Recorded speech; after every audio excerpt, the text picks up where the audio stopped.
The Senate has voted to confirm Pam Bondi as Attorney General.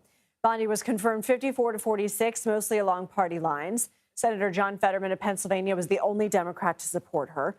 Bondi was Florida's former Attorney General. She has vowed to reshape the Department of Justice. Also on Tuesday, the Senate Finance Committee voted along party lines to advance Robert F. Kennedy Jr.'s nomination to lead the Department of Health and Human Services. Kennedy's approval had seemed uncertain following his tense confirmation hearings last week. Republican Senator Bill Cassidy of Louisiana appeared skeptical of Kennedy's views on vaccines. Cassidy, who is a doctor, ultimately decided to support him. We need a leader at HHS who will guide President Trump's agenda to make America healthy again.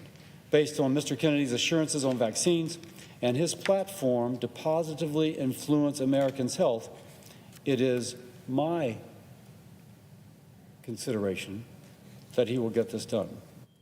Also on Tuesday, the Senate Intelligence Committee advanced Tulsi Gabbard's nomination to be Director of National Intelligence, despite some lawmakers' concerns about her past comments on Russia, Syria, and foreign surveillance.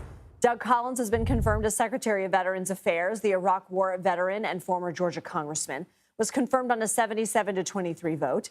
Collins has promised to make sweeping regulatory cuts to the department and says he plans to prioritize veteran health care. For more, let's bring in CBS News congressional reporter Taurean Small. So, Taurean, what more do we know about what led to Senator Cassidy's decision to support Kennedy for HHS Secretary?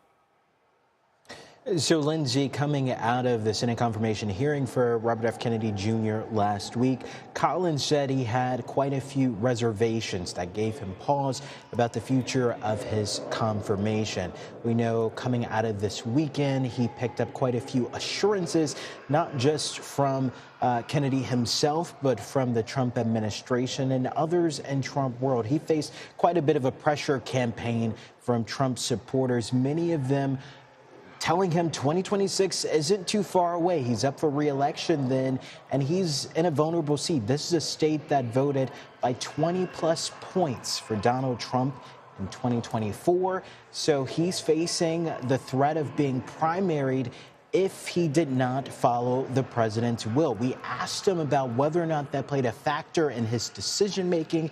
He told us no, he was instead hardened by those what he called intense conversations that he had with Kennedy, but also with J.D. Vance, who's been a bit of a liaison from the White House to Capitol Hill. Moving forward, it appears that there stands to be no significant challenges to RFK's confirmation. Susan Collins, Lisa Murkowski, and Mitch McConnell could all defect, but that would still mean Republicans have the numbers to pass his confirmation through a floor vote. Taurean Small on Capitol Hill, thank you.